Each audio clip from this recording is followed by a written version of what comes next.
Look, boo, we're going to talk about insecurity for a minute right here because I've been having this conversation with a couple of close people in my life, okay? And one thing that I've learned is that people will create instability here in a connection with you. And then, as you respond to this instability that they create, call you insecure. Okay, now there's a difference between just being an insecure individual. Usually, if you're an insecure individual, right, you don't have confidence, meaning you can't really make things happen. You don't really trust in your own intuition. You're not good at decision maker. All kinds of different things comes with insecurity. Okay, we ain't gonna go into the whole list right here, right now.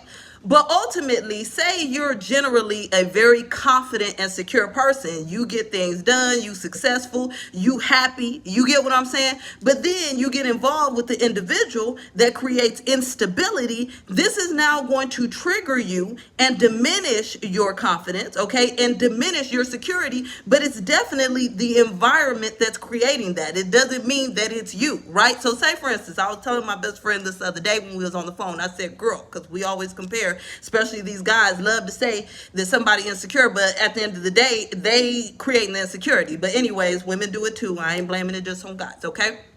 So ultimately here, we're talking about this. If you step on the concrete, on the solid ground, right, you're going to feel safe. You're like, okay, I'm walking. It's the ground. I feel safe. But if you step in on a tightrope, right, a different environment, different circumstance, you're usually confident, but because you're on a tightrope now, that doesn't feel secure. It doesn't feel safe. It feels very unstable. So of course you're going to respond to that with fear, stress, worry, trying to be extra careful, trying to keep control because you want to stay safe and secure, right? And so this goes the same with certain relationships and connections in your life. And so this could be familial connections. This could be romantic connections. So I'm going to give two different examples, right? Say for instance, I'm very confident in my decision making and what I'm doing, but then my mom, and this is one of the reasons I had to cut her off because she always created insecurities in my thought processes. I'll say I have a plan, this is what I'm doing, and she's gonna start telling me, well, are you sure? Well, what if this happens? What if that happens? Well, what if this happens? It's like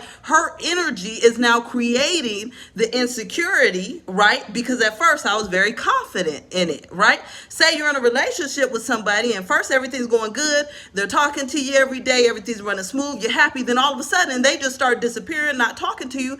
That now creates an insecurity because there's an instability. It's like, whoa, what happened? Okay, the environment has completely shifted. So I'm saying this to let you know that in the future, right, when somebody tries to pull this out, oh, you just being insecure. Now, if you are, then you need to check yourself before you wreck yourself. But if you notice this, the environment being presented, right, then that's when you can come up with the facts. That's why I'm giving you this info. This is why I'm spreading the word so you know how to use it. I was very secure and confident in my decision until you butted in, or until you changed the dynamic, until you created instabilities. You got it?